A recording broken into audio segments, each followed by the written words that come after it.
Joe Biden and Kamala Harris are declared the winners of the 2020 presidential election.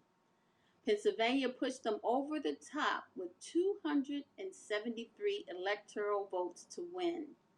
This weekend, they accepted their positions as president elect and vice president elect in Wilmington, Delaware. But President Trump has not conceded and vows to fight the results. For more on the election, I have two guests. Joining me now is Voices reporter and WPPM radio host Dennis Link. Also joining me is Vincent Thompson. He is the owner of the public relations firm Thompson Mediaman Communications. He has also been a long-time political observer and reporter in Philadelphia. Welcome, fellas. Thank you, Amanda. Thank you for having us on. So let's get started. We know that this has been the buzz. We waited patiently for days to get a response. So, first, Joe Biden and Kamala Harris are declared the winners, but they are still counting votes. Can you kind of just explain for the viewers what does that mean? I'll start. Well, Basically, the big thing about this election that's unusual is most people are used to an election where you vote at a machine and a city can quickly get the results back. And remember, these are still unofficial results. Most states do not officially categorize their results or claim them until about 15 to 20 days after the actual election. The thing that has made this election harder than most is because of COVID and because many states started mail in ballots for the first time.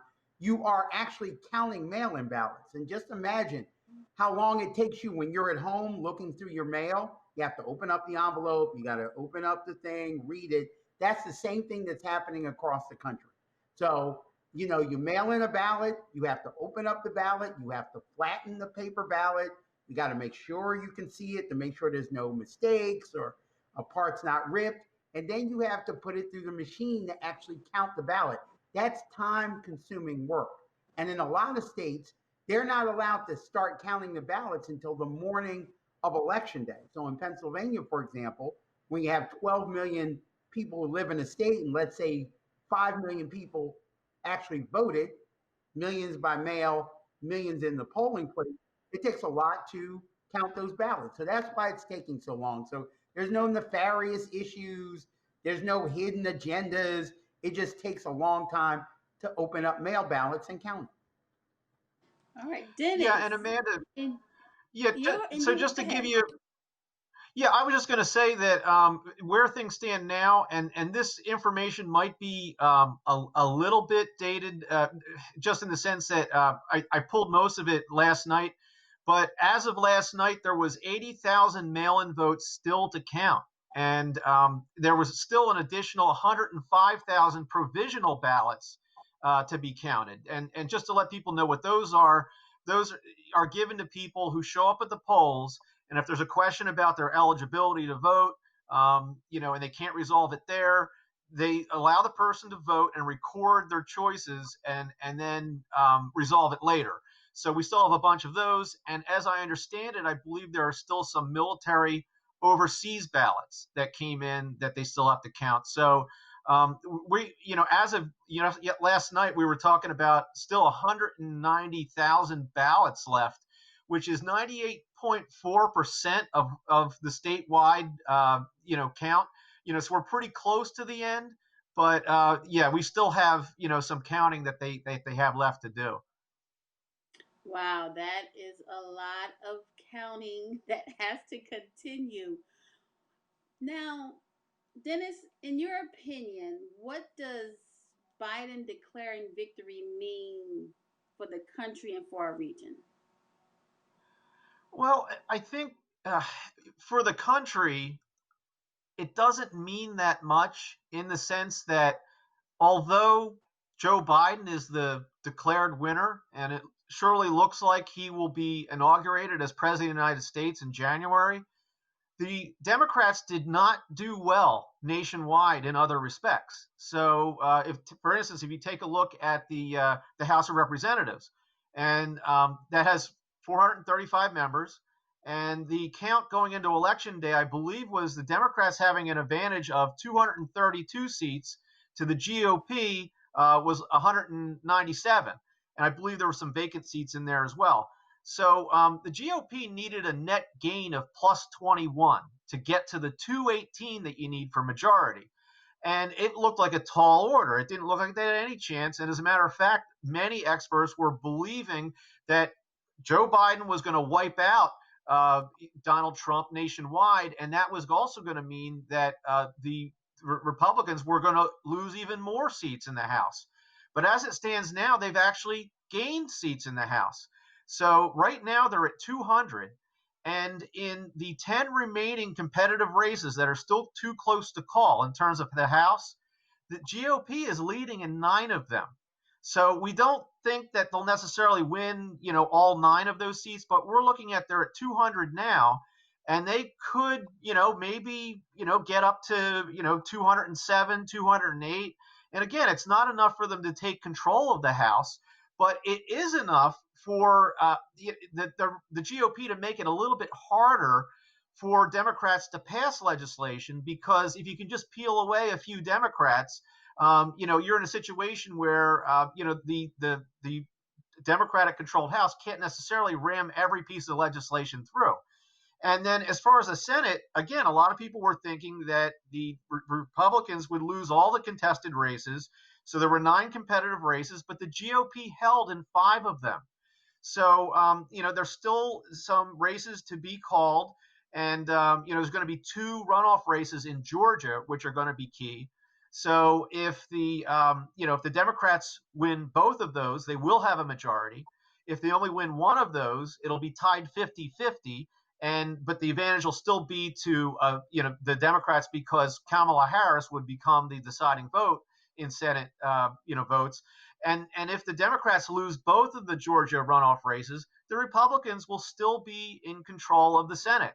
So the fact that nationwide things didn't go as well for Democrats as they did for Joe Biden means that as far as the country, I don't know that, we're going to have a mandate for Joe Biden.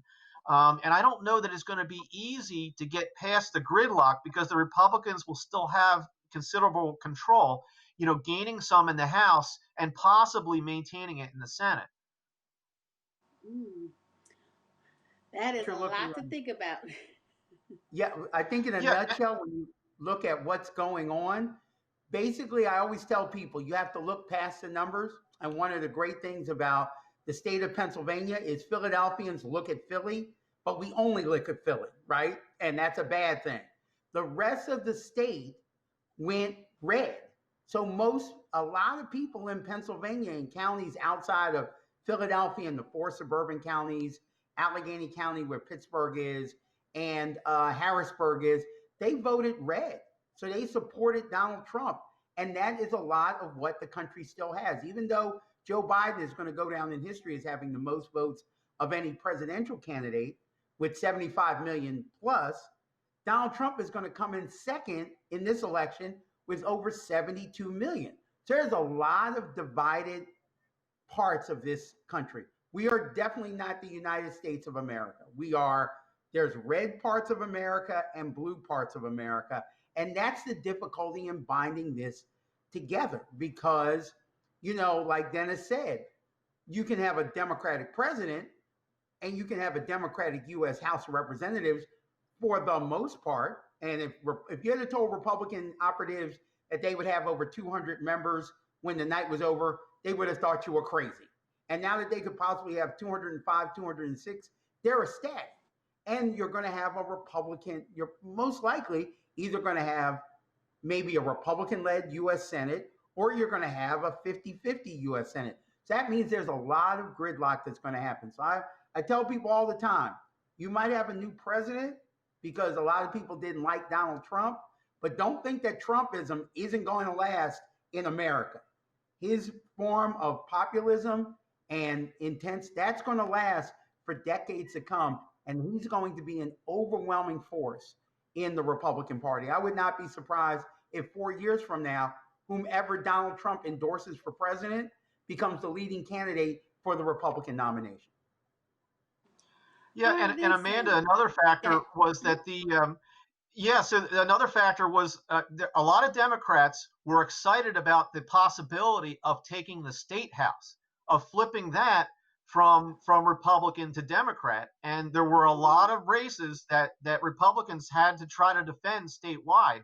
And so what's important about that is if the House is in Democratic control, and if, they were also trying to get the Senate, that can help in terms of funding that comes towards Philadelphia, and that can help in terms of Philadelphia having more independence on things such as having their own gun control laws, which right now they can't. The state has to approve those things. So that was why that was really important. But that didn't go the Democrats' way at all either. So not only did the Republicans retain control of the state House, but it looks to me now that the Democrats may actually lose a couple of incumbents. And and then I think the Republicans gained one state Senate seat. So in terms of in Pennsylvania, things got no easier for Democrats. I mean, there is a Democratic governor, but in terms of the legislature, that really didn't change at all. And like Vincent was saying, we're going to have gridlock at a national level, as it appears right now. And we're probably going to have continued gridlock here in Pennsylvania because of the fact that, it just, there were a lot of red counties, like Vincent said, that stayed red, and that helped those local people. And it also, in terms of the three statewide races, it looks like Josh Shapiro is going to win re-election as Attorney General. In fact, I believe he's been called. But the Republicans, it appears, have won the Auditor General race, which is a statewide race. And right now, Joe Torsella, the incumbent Democrat, looks like he, Right. is on the outside looking in and might lose that race for treasurer. So what the Republicans tried to do was focus on the southwest and the west part of Pennsylvania, because that's trending a little more red. So they figured, okay, we'll put all of our resources there and try to win in that area, as the southeast part of the country, I'm sorry, the part of the state is going bluer and bluer with Philadelphia and those ring counties. All right. All right, Vincent. Pennsylvania was key to Joe Biden being declared the winner. How important was the voting in Philadelphia and the suburbs, and how important was that black vote? Oh, always in Philadelphia. I mean, African American voters are key in the Democratic Party, not just in Philadelphia, but African American voters are key to the Democratic Party nationwide. So if you go to cities like Detroit, New York, um, uh, uh, um, Minneapolis, you also go to places like Milwaukee. The black vote and black folks are critical in the Democratic Party. But a winning strategy in Pennsylvania is you got to do well in Philadelphia, right? You have to do well in Philadelphia. You've got to do well in the collar counties, Bucks, Chester, Montgomery, and Delaware. Remember, Donald Trump did very well in Bucks County. So that's an important thing to see. You do well up in Lehigh Valley, the Lehigh counties, those kind of areas. You do well in the center part of the state, and you do well in Allegheny County. And those large population centers kind of offset the red parts of the state, the middle parts of the state, that kind of thing. The thing that helped Joe Biden this year was he did well in the parts of the state that he had to, and he did better than Hillary Clinton in the red county. So a good example, let's say Donald Trump won Clarion County. I'm just coming up with a number. There are 15,000 voters. He got 10,000, right? Hillary Clinton 4 years ago might have gotten 2,000. But because Joe Biden got 5,000, those kind of incremental numbers across the state of Pennsylvania help out a huge in Pennsylvania. So it's critically important. But like I tell people, you look at a map of Pennsylvania, look at the individual counties, and we're still a mostly Republican state. And take away the counties of Philadelphia, the suburbs, and you take away Pennsylvania, you take away Pittsburgh, as John, as a political expert once called it. There's Philadelphia and Pittsburgh with Alabama in the middle. we're still very red, very Alabama, very conservative, and that's something that's going to have to last past this presidency and throughout. You cannot underestimate that red in the center part of the state and the thinking of the center part of the state as it impacts the state house, the state senate, and it impacts the governor. I always tell people, if you live in Philadelphia, go outside of Philadelphia to learn Pennsylvania. Okay. Now, Yeah, our and time is almost up. So I'm going to ask one quick question from each of you. Vincent, Yeah. does Trump really have a leg to stand on with these lawsuits? And Dennis, do you think there'll be a smooth transition? So you first, Vincent, and then we'll wrap the show up. To both questions, the answer is no. Okay. yeah. So as far as the legal action, I think the Trump campaign's best strategy is related to the late votes that came in, because the state law and the state have to prescribe what the election rules are. The legislature does that. The Supreme Court of Pennsylvania is the ones that extended that 3-day period. And so I'm thinking that they could be successful if they get to the U.S. Supreme Court in trying to get those late ones thrown out. But yeah, right, as far as the smooth transition of power, I think it's going to be kind of bumpy. All right, thank you so much, and thank you for tuning in to PhillyCAM Voices.